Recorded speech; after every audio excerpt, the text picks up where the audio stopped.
Bueno, ya vimos anteriormente las células que forman el tejido nervioso y la función de cada una de las células. Ahora vamos a ver cómo se origina ese potencial de acción y cómo ese potencial de acción viaja de una neurona a la otra.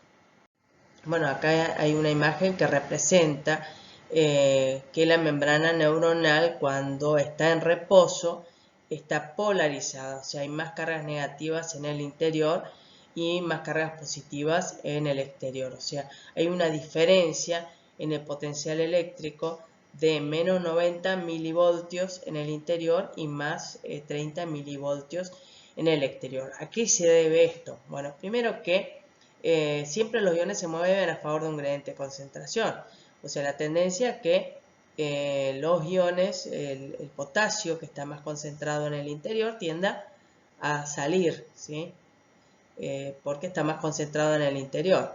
La tendencia también que el sodio, como está más concentrado en el exterior, tienda a entrar. Pero hay otros iones a los cuales la membrana es impermeable. Por ejemplo, en el interior tenemos ion fosfato, que es negativo, proteínas también que tienen carga eléctrica negativa y que no pueden salir del interior porque la membrana es impermeable. Entonces, se produce la fuga de ion potasio del interior hacia el exterior. La membrana neuronal es muy permeable al ion potasio, pero es mucho menos permeable al ion sodio. Entonces, el ion sodio ingresa. Pero por último, lo que detiene la salida de más potasio es justamente la atracción de los cationes y los aniones, porque ustedes tienen que pensar que hay aniones que están en el citosol y que no pueden salir, y esos evitan la salida de más ion potasio. Por otro lado, en una membrana de reposo está activa la bomba de sodio y potasio, que por cada ciclo consume un ATP. La bomba de sodio y potasio saca más sodio, 3 sodio, e incorpora 2 potasio. Entonces eso hace que en la membrana del líquido extracelular, por fuera de la membrana neuronal, hayan más iones de sodio, hayan también iones de potasio, pero más de sodio y menos de ion cloro, que le da la carga negativa. Entonces el exterior es netamente positivo, hay una diferencia de cargas netas positivas. Por otro lado, el interior, como hay más ion potasio, pero los iones negativos son más abundantes, que están dados por el ion fosfato y las proteínas, entonces hay una neta carga eléctrica negativa en el interior que es de menos 90 milivoltios. Entonces, cuando la membrana neuronal está así, está polarizada, está en reposo. Bueno, acá tenemos una neurona.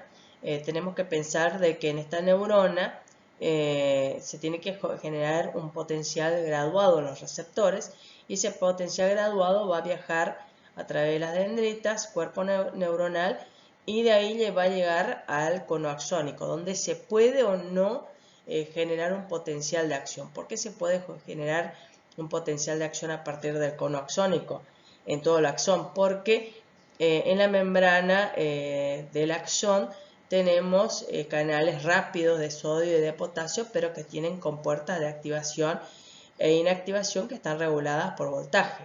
Entonces, si la membrana neuronal está en reposo, está polarizada. Hay el interior es negativo, netamente negativo, en menos 90 milivoltios, y el exterior es netamente positivo, más 30 milivoltios. Pero si el potencial graduado o potencial del receptor llega a hacer que el interior se vuelva menos negativo, que ese es el umbral, el potencial umbral, o sea, el potencial de acción se va a generar o no, o sea, sigue la ley de todo o nada. Si supera este umbral que es hacer que el interior se vuelva menos negativo, entonces esto va a activar los canales de sodio y de potasio, que son rápidos y que están regulados por voltaje. Entonces, vamos a suponer que el potencial graduado superó este umbral, hizo que el interior se vuelva un poco menos negativo. Eso hace que los canales de sodio, que son rápidos, canales rápidos, y que tienen compuertas de activación y de inactivación, hace que la compuerta de activación se abra. Si se abre la compuerta de activación, ingresa grandes cantidades de sodio. Y eso provoca la despolarización, o sea, el potencial de acción. Porque ¿qué es el potencial de acción? Es una onda despolarizante que va avanzando, siempre en sentido, o sea, en dirección hacia la acción, nunca en sentido contrario. Entonces, ya se ingresó grandes cantidades de sodio, ya se produjo la despolarización, ¿sí? Entonces, ahora se genera un potencial de acción y ese potencial de acción va a ir avanzando. Pero ahora hay que repolarizar la membrana neuronal. ¿Cómo se lleva a cabo esto? Ya lo vamos a ver. Bueno, el ingreso rápido de sodio hace que el interior entonces se vuelva positivo. Cuando el interior llega a los más 35 milivoltios, entonces eso hace que la compuerta de inactivación del sodio se cierre, entonces ya no puede ingresar más sodio, pero se abre la compuerta de activación del potasio y el potasio comienza a salir al exterior. Entonces, eso hace que la membrana neuronal se repolarice, ¿sí? Entonces, estamos en esta situación. Ya se repolarizó la membrana neuronal, pero ahora tenemos esta situación. O sea, si bien volvió a estar polarizada la membrana neuronal, pero tenemos más potasio fuera y más sodio adentro. Y entonces se tiene que sacar el sodio y meter adentro el potasio, y eso se logra gracias a la bomba de sodio y potasio. Acá se puede ver dos periodos refractarios.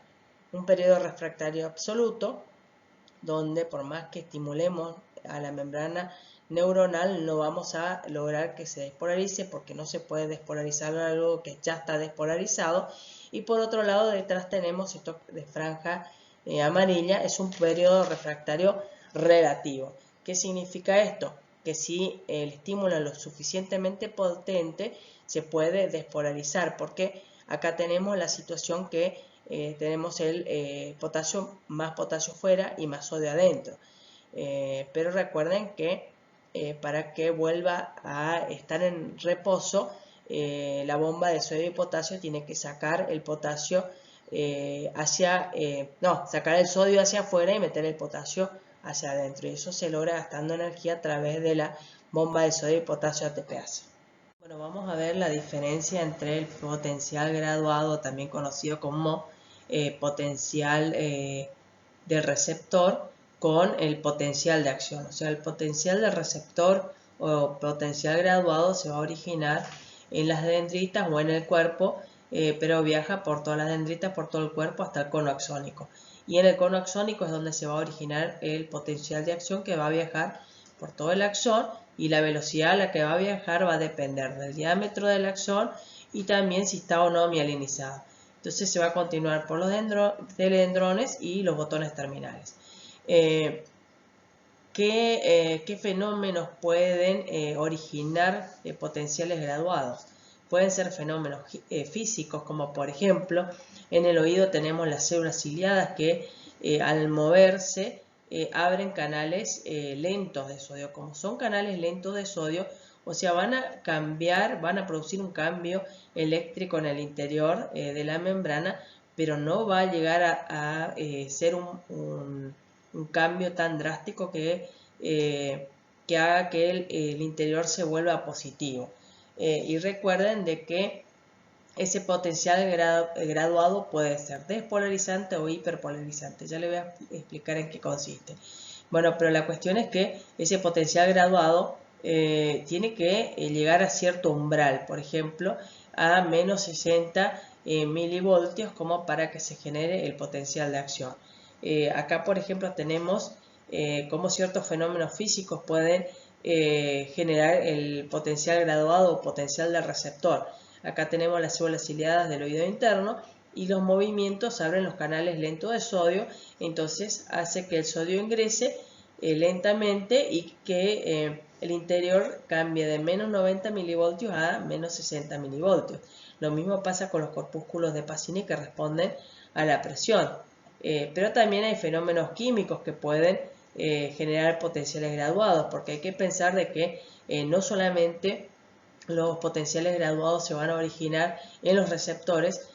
Por ejemplo, acá tenemos el ejemplo de una persona tomando bolígrafo y ejerce presión. Entonces se va a originar un potencial graduado que va a viajar por el receptor y después se va a originar un potencial de acción.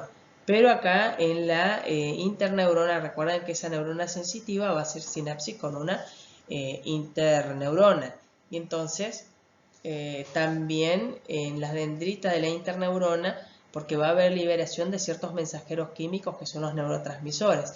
Entonces, al liberarse neurotransmisores, o también en el caso de hormonas, hay canales en la neurona postsináptica que están regulados por ligando. Entonces, cuando se une ese ligando, abre los canales lentos de sodio.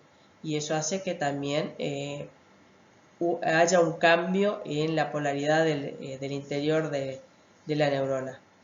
Por otro lado, también, bueno, acá se genera nuevamente, entonces, en el cono axónico de la interneurona se va a originar un potencial de acción y esto va a viajar a través de los telenendrones y los botones terminales y esta neurona interneurona va a hacer sinapsis con una neurona motora. Entonces también va a haber liberación de neurotransmisores, se va a originar un potencial graduado en la neurona motora, pero después en el cono axónico de la neurona motora se va a originar un potencial de acción que va a viajar hasta el músculo. En el caso de la despolarización del músculo cardíaco se va a producir también, pero los canales de lento de sodio se van a abrir por variaciones eléctricas, cuando por ejemplo el nódulo sinusal o el nódulo auriculoventricular produzcan un cambio eléctrico. O sea que fenómenos físicos, fenómenos químicos o fenómenos eléctricos pueden generar potencial graduado. ¿Y qué puede ser? Un potencial despolarizante, o sea que hace que el interior se vuelva menos negativo y cuando llega al umbral se va a generar un potencial de acción, o sea, recuerden que obedece a la ley del todo o nada, o se genera, o si no llega a este umbral no se produce un potencial de acción, o también ese potencial graduado puede ser hiperpolarizante, hacer que el interior se vuelva mucho más negativo por la apertura de iones, por ejemplo, de cloro, canales de cloro, que hace que el cloro del exterior, que es negativo, ingrese más cloro al interior y entonces hace que el interior se vuelva mucho más negativo. Bueno, ¿qué acciones van a conducir el impulso nervioso mucho más rápido? Primero que si son axones amielínicos conducen lentamente, por eso le puse la imagen del caracolcito. ¿Por qué? Porque la conducción es continua, o sea, se despolariza esta zona y esto estimula a la apertura de los canales de sodio que están próximos porque hay canales de sodio con compuertas reguladas a lo largo de todo el axón. Entonces va lentamente. Pero cuanto mayor es el diámetro del axón, va a conducir más rápido. Pero no podemos comparar con las fibras mielínicas que la conducción es saltatoria. ¿Por qué es saltatoria? Porque donde tenemos canales de sodio con compuertas reguladas, en los nudos de Rambier. Entonces es como que el potencial de acción va saltando de nudo de Rambier en nudo de Rambier. Por eso viaja más rápido. Pero es obvio que si el axón está mielinizado y tiene un mayor diámetro, va a conducir más rápido. Esas se les conocen como fibras de tipo A y las que son mielínicas y de axón de mayor diámetro. Después le sigue la fibra de tipo B que tienen los axones de menor diámetro pero están mielinizadas. Y por último las fibras C que son las amielínicas, que son las que conducen más lentamente el impulso y que conducen en forma continua, no saltatoria como en el caso de las fibras mielínicas. Bueno, una vez que el potencial de acción llega por los teledendrones a los botones terminales. Acá en los botones terminales hay canales de calcio que están regulados por voltaje. Entonces, ese potencial de acción lo que hace es abrir los canales de calcio regulados por voltaje, y entonces ingresa calcio al botón terminal. Y ese ingreso del calcio actúa como una señal para que se produzca la exocitosis del contenido de las vesículas. Dentro de las vesículas tenemos los neurotransmisores, entonces se produce la exocitosis y ese neurotransmisor viaja por la hendidura o espacio sináptico a la neurona, a la membrana de la neurona postsináptica. En la membrana de la neurona postsináptica hay canales que están regulados por ligando. ¿Cuál es el ligando? Es el neurotransmisor. Entonces el neurotransmisor se une a esas proteínas que están reguladas por el ligando, y entonces cuando se unen se abren los canales de sodio, ingresa sodio, y entonces se produce la despolarización de la neurona postsináptica, o sea, se produce un potencial graduado. Esto es una sinapsis excitatoria, pero hay neurotransmisores que actúan en sinapsis inhibitoria cuando lo que hacen es abrir canales que provocan el ingreso de iones negativos, y entonces si ingresa un ion negativo va a hacer que el interior se vuelva más negativo, se hiperpolarice, y entonces cuesta más llegar al umbral. Bueno, el neurotransmisor, una vez que actuó como ligando, regulando la apertura de los canales, debe ser, o sea, puede ser degradado por las enzimas, o puede ser tomado nuevamente por la neurona presináptica, o sea, incorporado por la neurona presináptica para ser reutilizado. Bueno, ¿qué moléculas pueden actuar como neurotransmisores? En algunos casos son moléculas pequeñas como el óxido nítrico, el monóxido de carbono o la acetilcolina. También pueden ser aminoácidos como por ejemplo el glutamato, el aspartato, ácido gamma aminobutírico, o también conocido como GABA, glicina, aminoácidos biógenos como por ejemplo la adrenalina, la noradrenalina, la dopamina, la serotonina.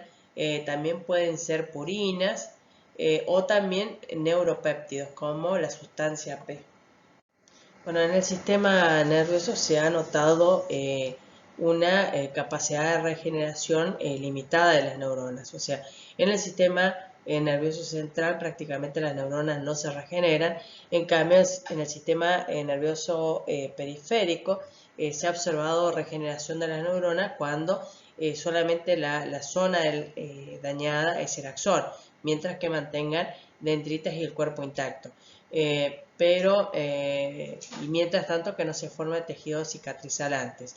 Entonces también es necesario que las células de Schwann estén en condiciones como para reproducirse y formar un conducto que guíe la reparación del axón. Lo que sí se notó en el sistema nervioso es una gran plasticidad. ¿Qué es la plasticidad? Es la capacidad de las neuronas de formar mayor número de dendritas, de establecer mayor número de comunicaciones con otras neuronas y también producir otros péptidos.